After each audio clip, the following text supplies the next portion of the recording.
Morning. What a great crowd.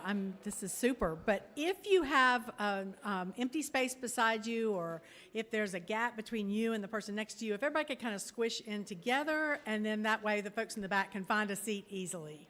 Thank you.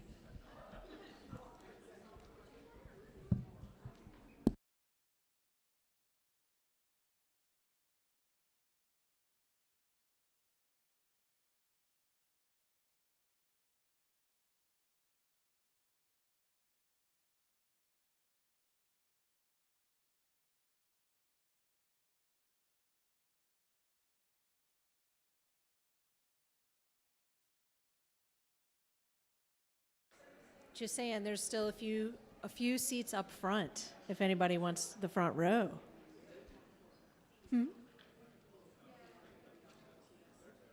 I'll have paper.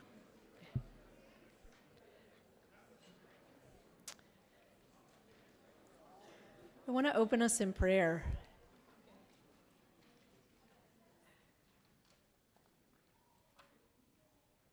Grant, O God, that your holy and life-giving Spirit may move every human heart, and especially the hearts of the people of this land, that barriers which divide us may crumble, suspicions disappear, and hatreds cease, that our divisions, being healed, we may live in justice and peace.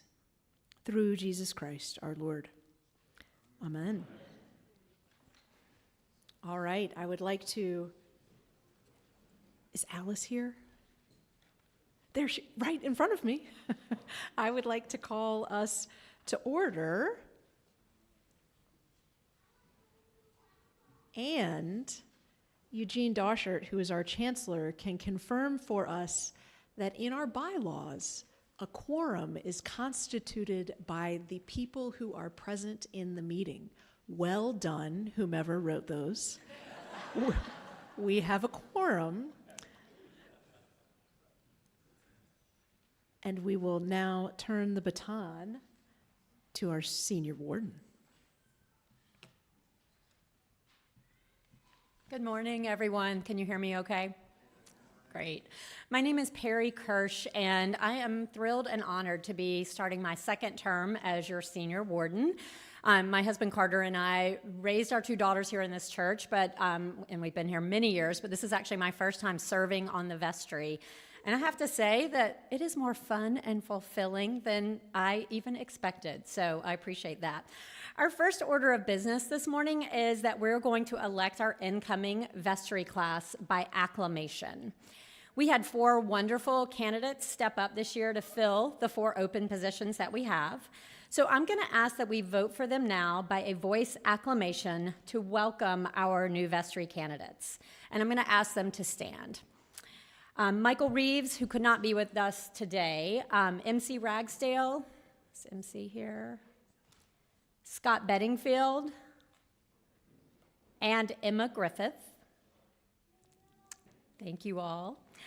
I move that these 4 candidates be elected to the vestry class of 2028. All in favor, please say aye. Aye. Thank you very much, and congratulations to our new vestry members.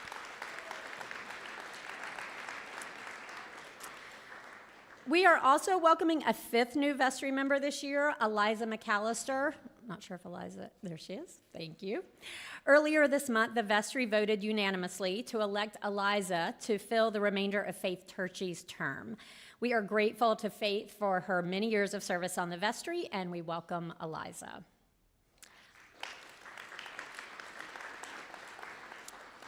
I would also like to thank our outgoing vestry members from the class of 2025. That is Brad Ross, Woody Coley, Karen Parker, and Gail Perry.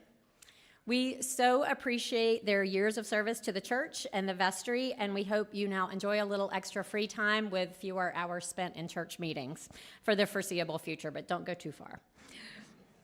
Another thank you. Yes, thanks.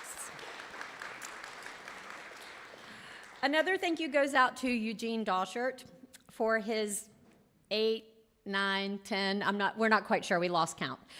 Years serving as our chancellor here at the Chapel of the Cross.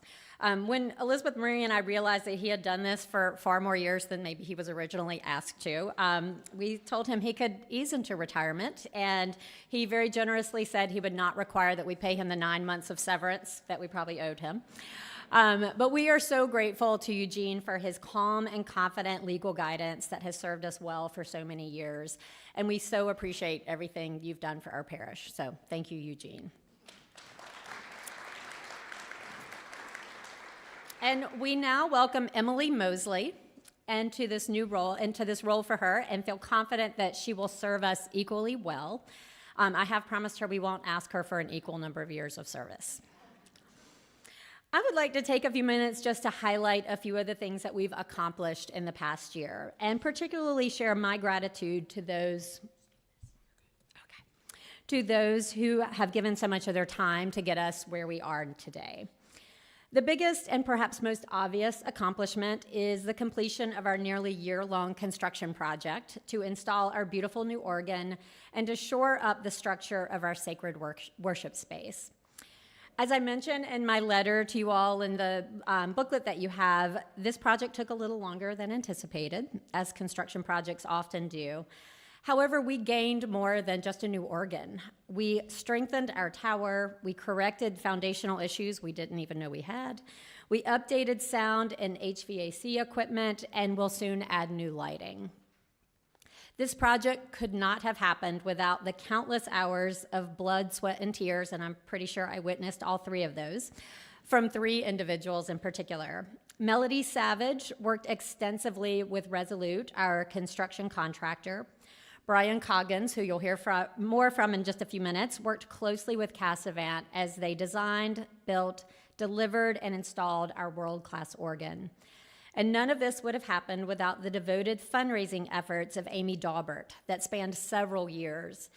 If you would like to contribute to our organ or pay your pledge early, I'm sure that Amy would gladly receive that pledge and gratefully accept that. So, another less obvious but still important accomplishment this past year was the installation of our solar panels. We can't see them, but we know that they're working. They are already producing more energy than we anticipated, and they earned our parish an environmental award this year at General Convention.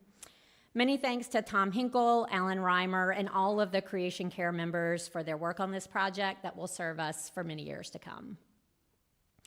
Other highlights of this year include the numerous ways that we put our faith in action here at the Chapel of the Cross. I am so proud to be a part of a parish that gave away $594,000 to outside organizations in the past year. And I think it's worth noting that this is our largest programmatic commitment that we make as a parish. In 2024, we funded our first seed fund project focused on affordable housing. We put out another fantastic ABC sale with proceeds going to organizations throughout our community. Our SSEs, try saying that fast 3 times, our seasonal service events have been wildly popular, including our Habitat Build Days, Cooking at CQ House, and others. And I encourage you to look for many more of those opportunities in the coming year. Chapel of the Cross parishioners across generations engaged in an active, vibrant parish life in 2024. And we have so much to look forward to in the coming year, including our 100th anniversary of our building. I also have to mention our dedicated staff and clergy who worked tirelessly throughout the last year during construction upheaval, where some Sundays we weren't even quite sure where we would be worshiping, and also suffered numerous losses in our parish. I would be remiss if I didn't thank each of our clergy members and our hardworking staff for their flexibility while carrying out the day-to-day demands of a busy parish. Please know that your vestry sees you, and we appreciate all that you do.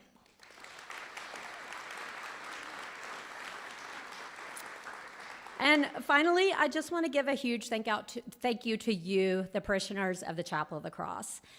There are so many volunteers who show up here day in and day out to help us do all that we do.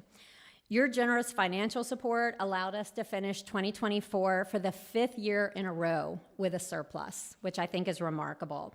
And that helps to fund our ongoing capital and program needs.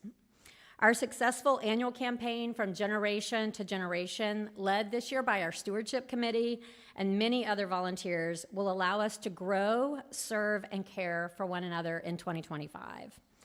Once again, we approved a balanced budget that thoughtfully considers the mission and the ministry of our parish for the coming year. As I mentioned in the beginning, despite being a member of the Chapel of the Cross for 23 years, this is my first time serving on the vestry. I realized that for me, this was the right season of my life to serve the church in this way. And so I'll conclude by inviting each one of you to think about the season that you're in right now and how you might be called to serve in our parish. I invite everyone to seek to find their place in this Christian community, because it's through all of us seated here today, centered in our love of Christ, that Chapel of the Cross thrives, so that we can minister to everyone we encounter here and in our world. Thank you all so much.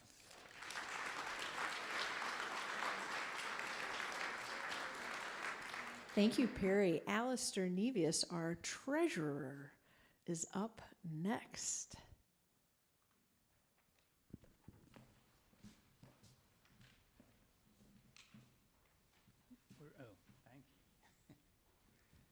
Good morning. I am Alistair Nevius. I'm your treasurer.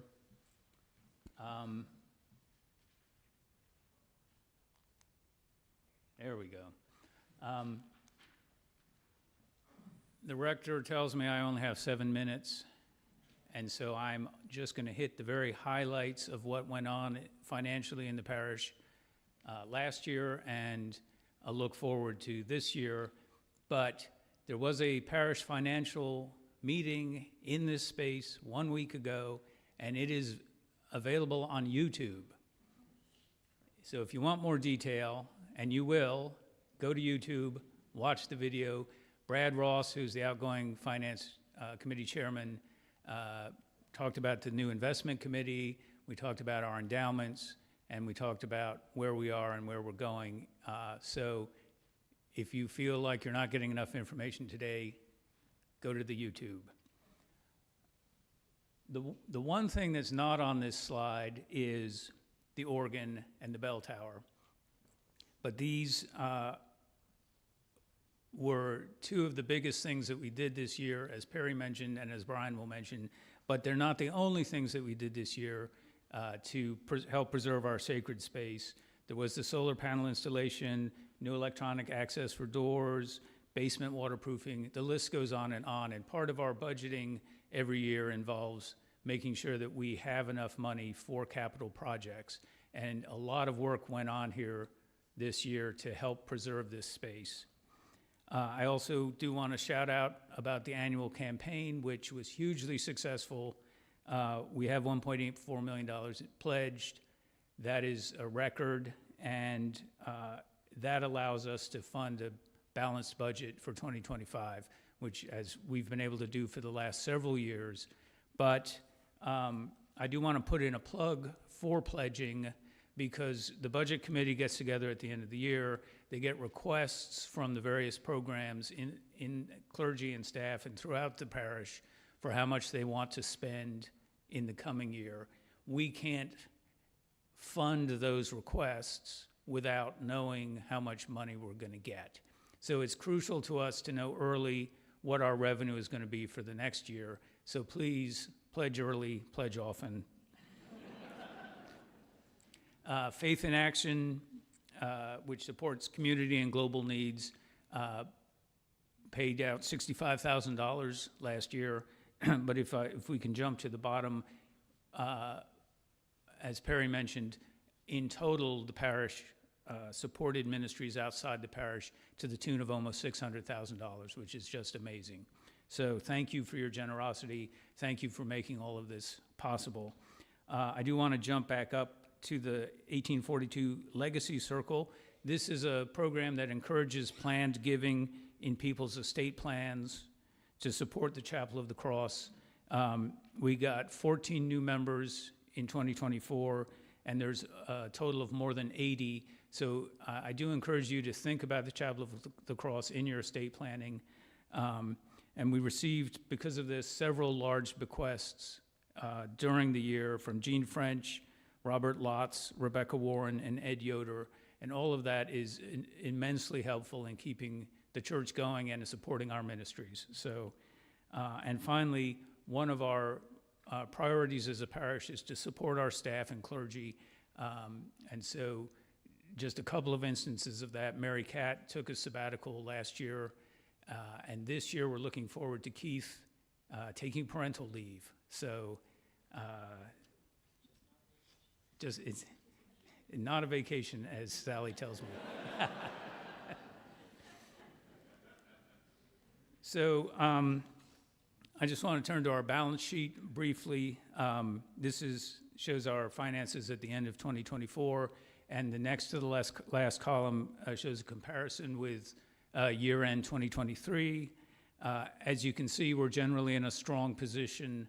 A couple of things to note. The top line is cash.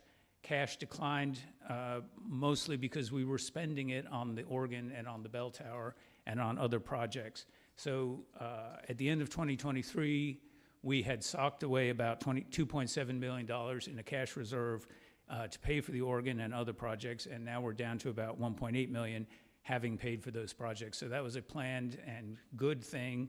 And if you look down to the funds with timing and purpose restrictions line, that's also gone down as we spent down the organ fund and the capital fund. So those are all evidence of our investing in this parish, and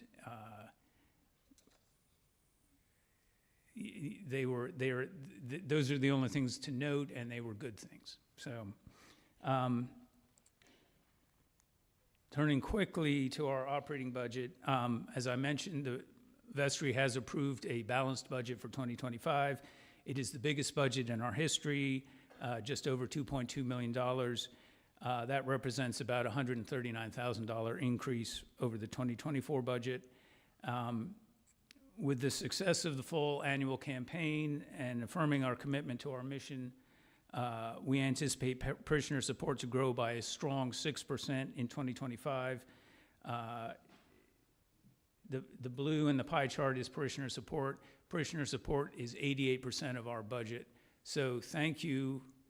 Without your generous gifts, we would not be able to keep the lights on and the doors open. So this is wonderful. And the only other line item I would really draw your attention to is the ABC sale, which is coming up. But we had budgeted for less revenue last year because this space was being used for church, but revenue came in well above budgeted expectations, so we're expecting a similar revenue total for the ABC sale this year, and that counts on you also. And just a quick look at our expenses.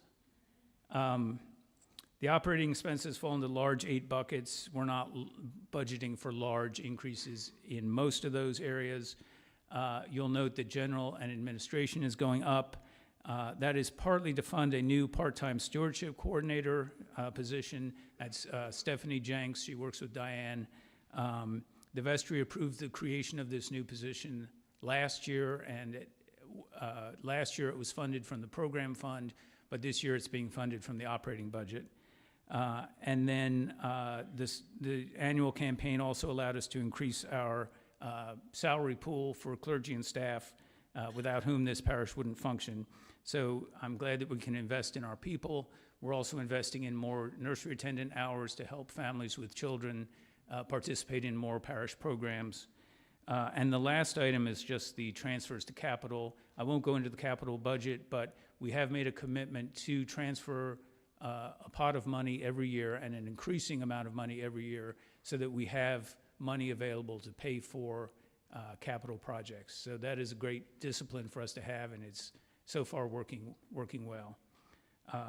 And that's all I've got. If you have questions that are not answered on the YouTube video, you can contact me or Diane, and I will turn it back over to the rector.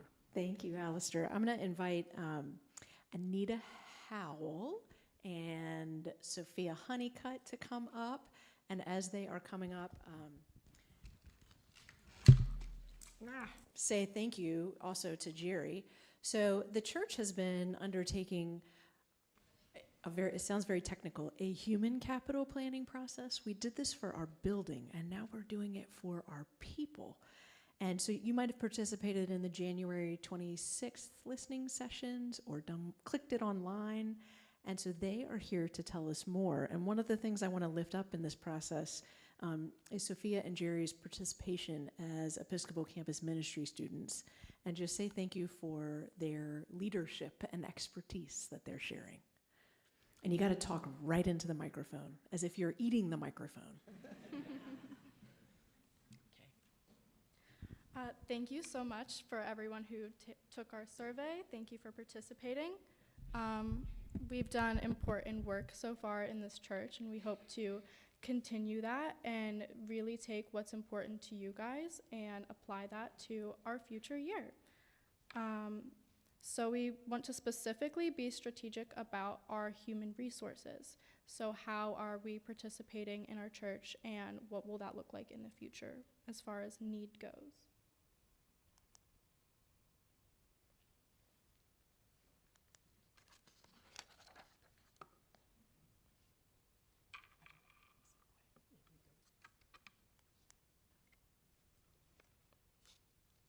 We've had about a fourth of our parish participate, and we hope to have more surveys later on. This is a visual representation of some of the results that we've had. So I'll be showing you 2 questions from the survey that I'm sure you're familiar with. So we were asked to go in peace to love and serve the Lord. How do you react?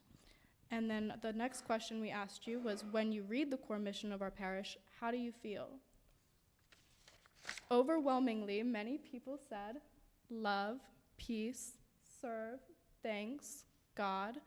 And this is similar results to our second question.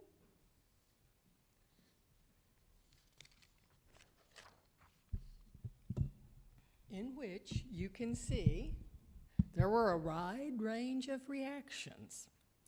Many felt loved and inspired. Some felt uncomfortable or challenged. Others felt called to discipleship, and so many heard and felt the music. We are all at different places in our faith journey, and we need different things from our faith community.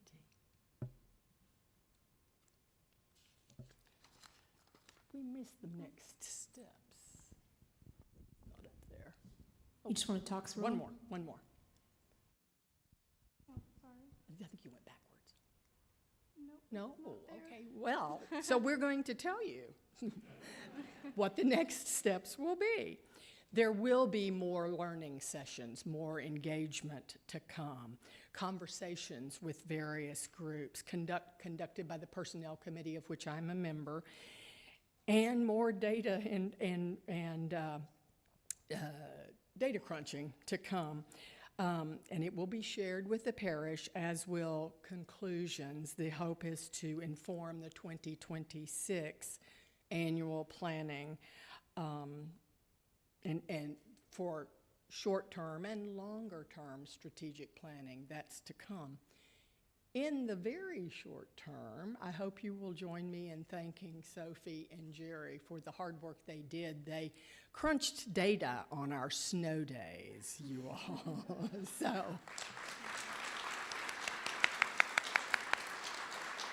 thank you. Thank you all.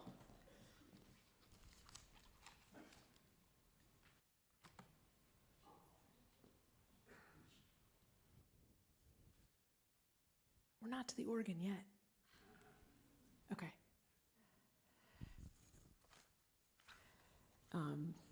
I want to begin with from a place of gratitude for everyone who has served in different ways this year. If you look through our annual report, I can hold one up.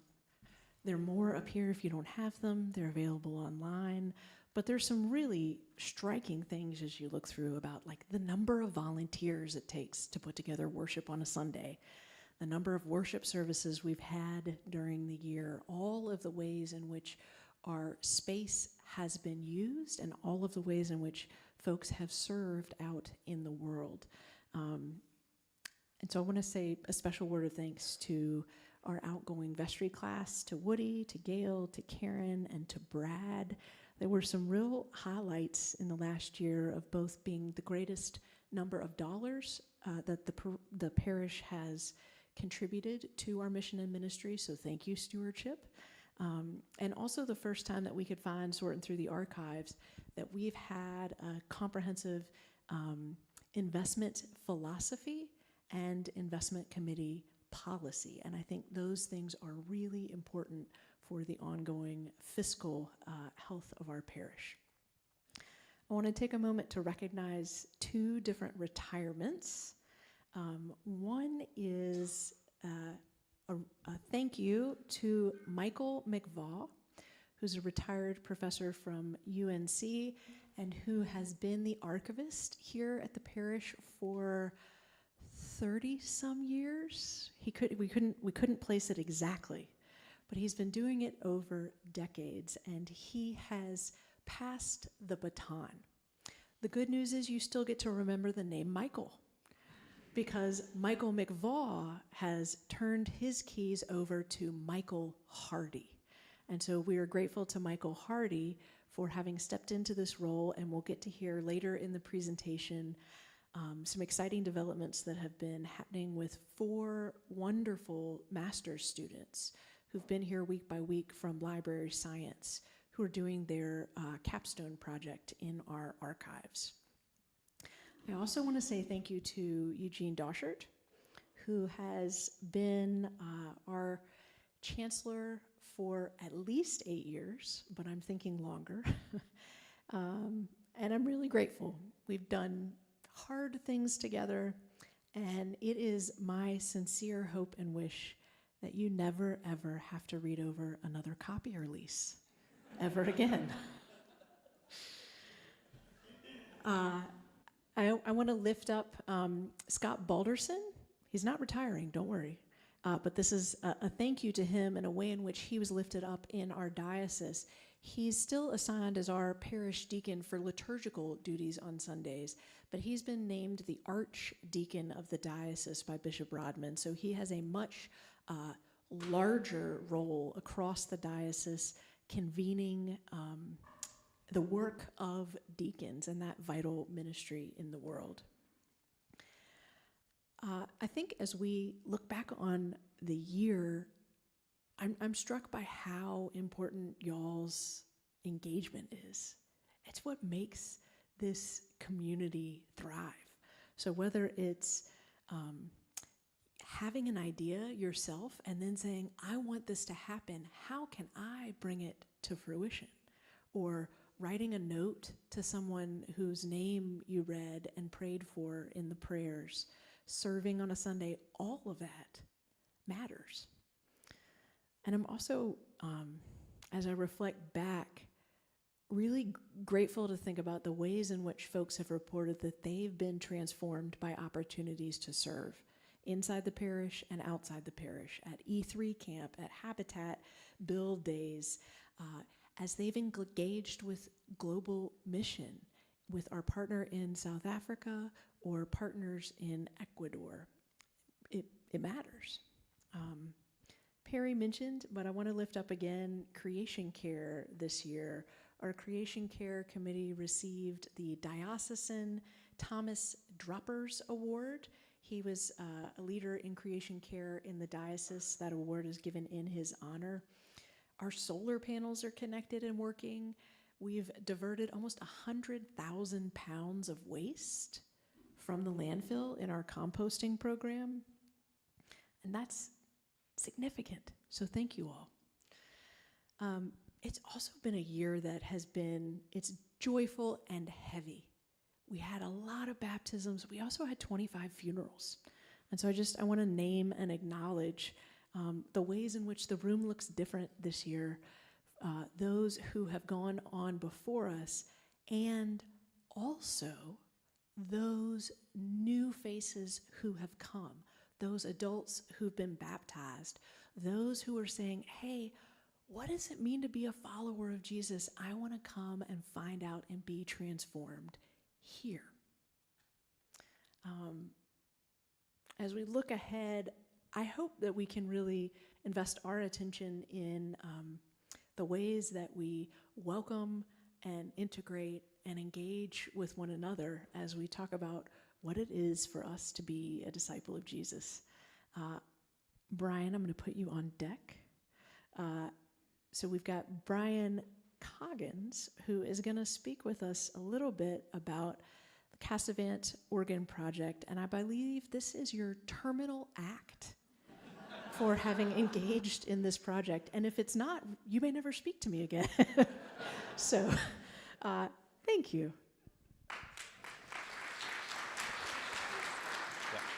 Well, my message today is really just also a message of thanks to everyone, because this project that we completed last year was due to so many people, so many contributions of so many kinds.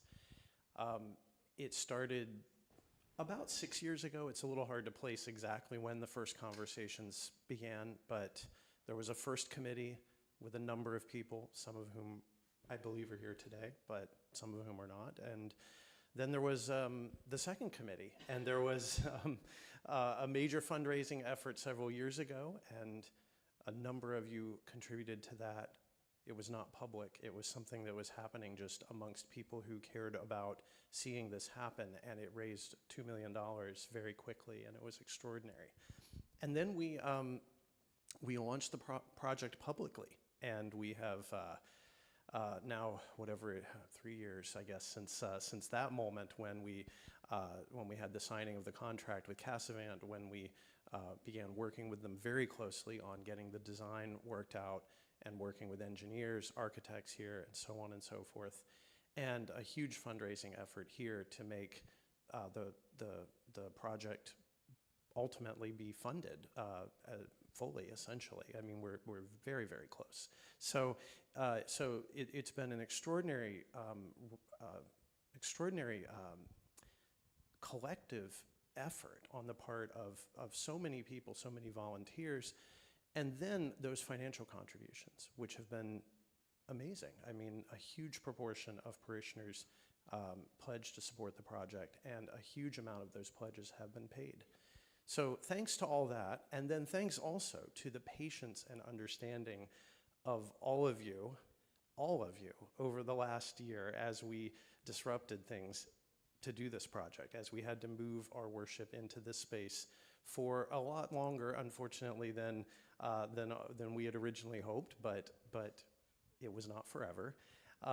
We had to move into here. We had to disrupt a number of things about parish function while we got that done, and people were so understanding, and it was really wonderful. So thank you.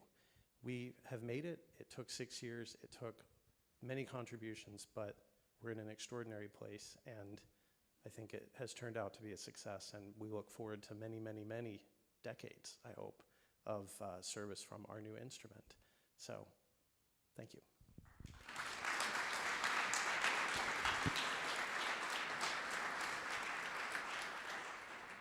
So I want to invite our staff to be, you don't have to stand in a line or anything, but just be thinking. I invited folks to give some highlights from the areas of ministry in which they serve that they wanted to reflect back for y'all over the last year. And so Mary Cat is going to kick us off.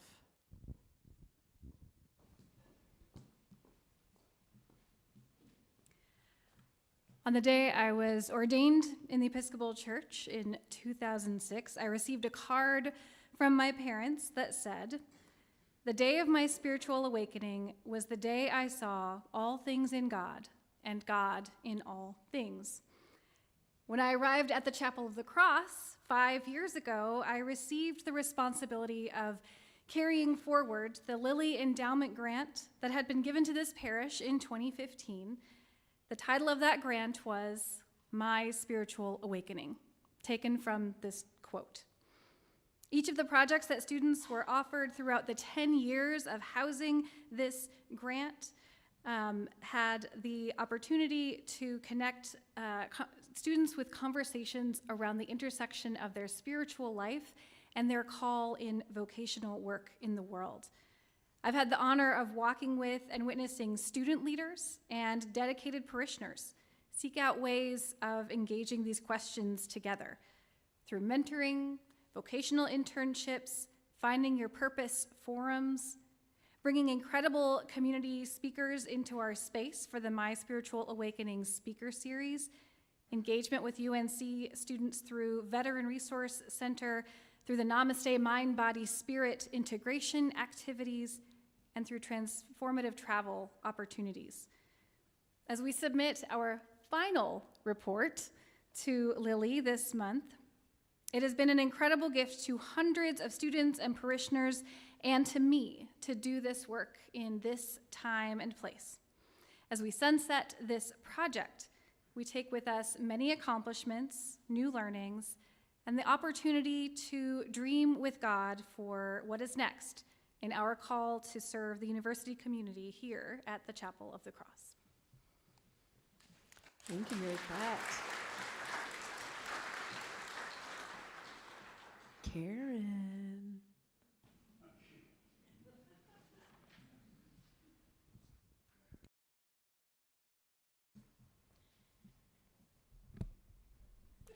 Good morning.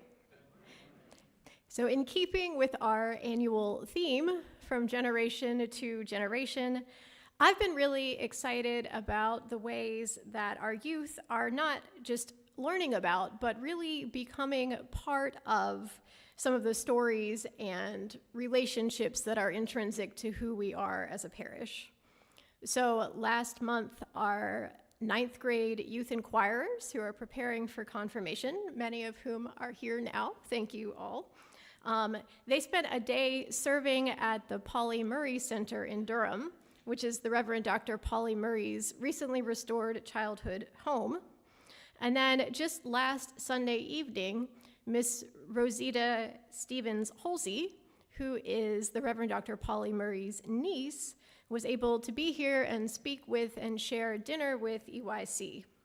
And in both cases, these were wonderful opportunities for our youth to watch and reflect on the historic recording of Polly Murray's Eucharist here in our chapel, and to consider the ways that Polly's story might inspire them, both to overcome obstacles in their own lives and to be instruments of justice and compassion for others.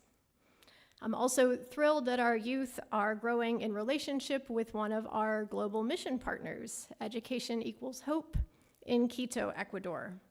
And this is a ministry that's been founded and sustained by multiple generations of folks from our parish.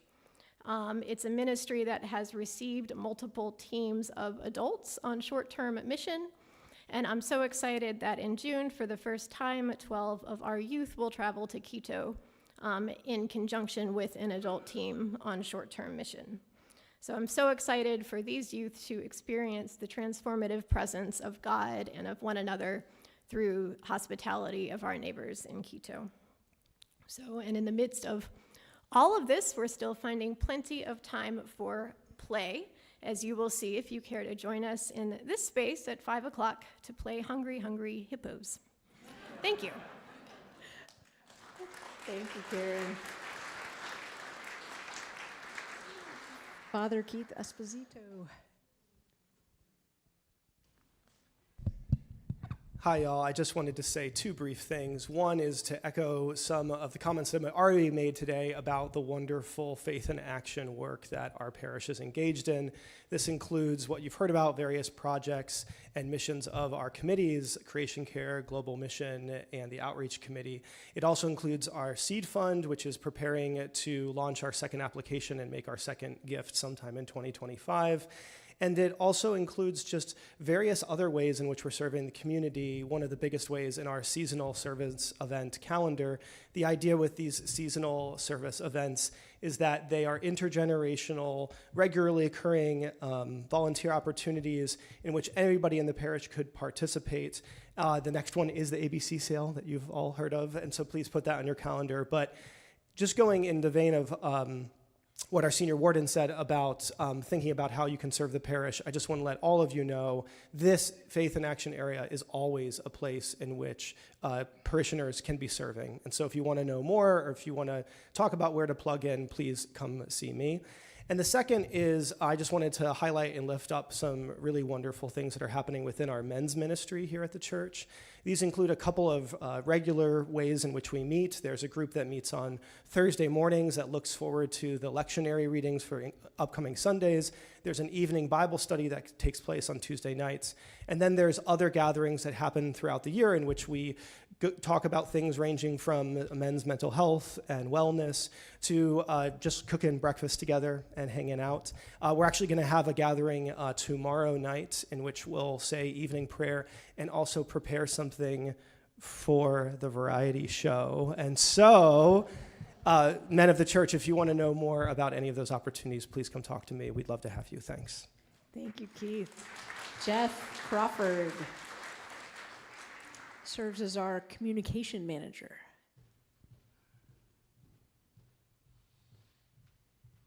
Good morning, everybody.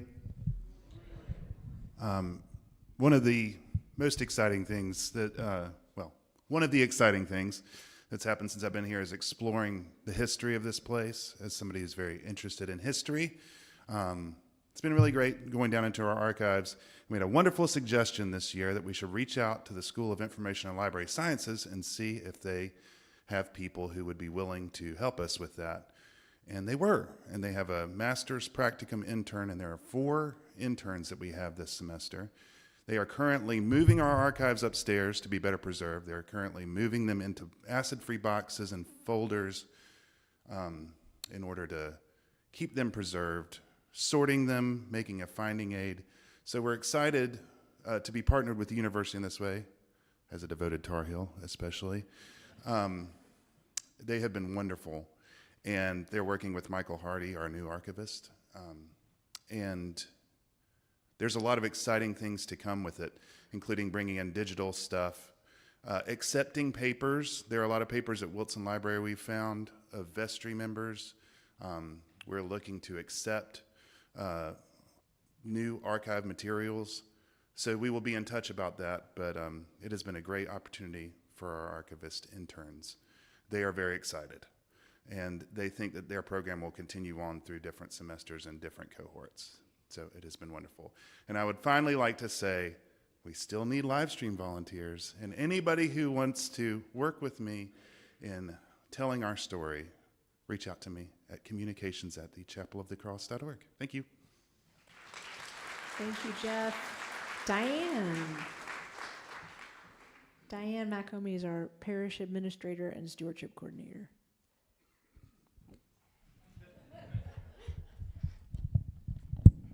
Good morning, everybody. You've heard a lot of our highlights, giving highlights of 24 and some of 25. So I'll just mention again, our 24 and 25 annual campaign set a record in the history of the parish.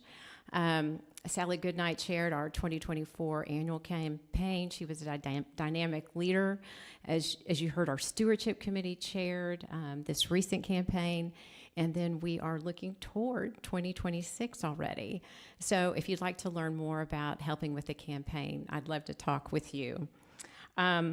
So right now, I think you heard from Alistair, our 2025 campaign is nearly at $1.85 million from 513 pledging households.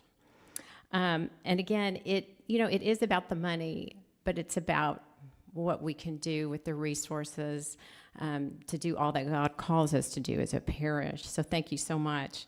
The campaign was incredibly successful for the organ.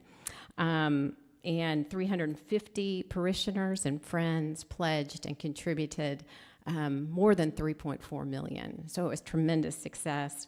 And thirdly, our 1842 Legacy Circle, which you heard about, we've got new members. We've got an event coming up on March the 9th, so I hope to see many of you there. It's here in the library, and Joe has graciously agreed to do a mini concert for us on the new organ. So we hope many of you can come. I want to thank members of the Stewardship Committee, the Plan Giving Task Force, David Ross, has injected so much great energy in this, standing up and getting this committee going again. Our wonderful campaign callers, we couldn't do the annual campaign without you. The organ committee, and I think that's it. And thank you to all of you for your support of the mission and ministry of the parish. Thank you. Thank you, Diane. Ellen Cole is, oh, there you are. You were hidden from me. Ellen is our parish life and worship coordinator. Morning, y'all. She only gave me a minute. You know I love a microphone, so I'll talk fast. Thinking about last year, there are so many things that I could mention. The extraordinary care that parishioners show to one another through Good Sam's, lay Eucharistic visits, the Welcome Center desk, the Guild of the Christ Child, and the Funeral Guild. Or the fact that over the course of last year, parishioners filled over 1,600 liturgical shifts to facilitate over 500 church services. That's a lot. But this year, yeah, let's do that. This year, I want to call your attention to the remarkable way our parish has become a hub of the Chapel Hill community. In 2024, calendar entries for church services, community meetings, and parish groups combined for nearly 1,300 reservations. And that does not count the preschool, who are here every day, all year. We've made space in our parish for generation to generation, from the youngest to the oldest in our communities. We've made space for voting, for parent support groups, 12-step groups, the Toastmasters, preschoolers each weekday, middle school youth participating in the E3 camp. But one of the highlights of the year of 2024 was hosting an art show sponsored by our sister parish, St. Paul AME, helping them celebrate their remarkable 160th anniversary. So community-wide, people are grateful for this place, and they know it is one of safety, grace, accommodation, and peppermints.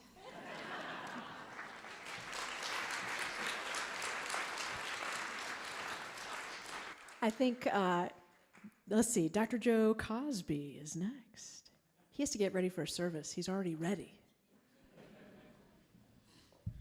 Just wanted to share one of the many things that brings me joy every week, and that is between Tuesday and Wednesday, we have rehearsals for over 110 parish volunteers who sing in our music program, and they range in age from 4 to 90, literally. And we are able to do this because of all of the volunteers who teach alongside me in our rehearsals, who help organize things, who help literally produce our music program. And so to quote one of the siblings of our choristers following the anthem at 9 o'clock today, yay.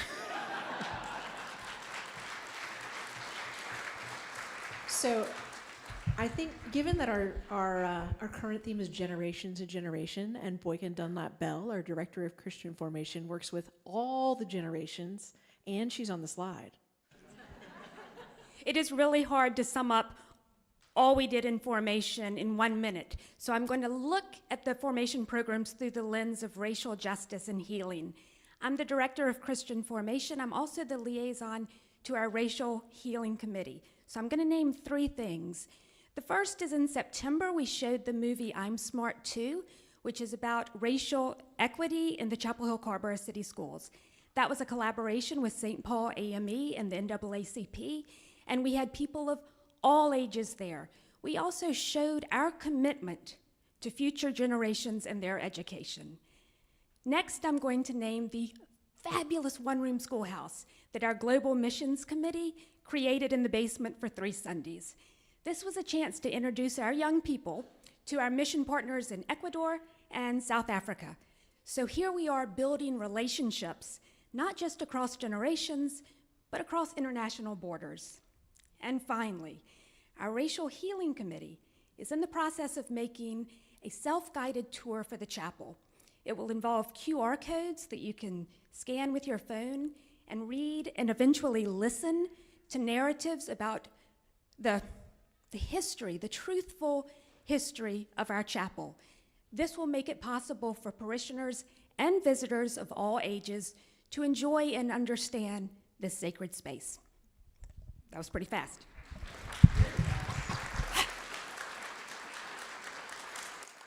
And so I think if I do this properly, maybe so, maybe not. Oh.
Thank you all. Perry Kirsch, our senior warden, will be here up front along with Sally Goodnight if folks have questions and want to talk, and a lot of us will be going to do quick changes. See you in church.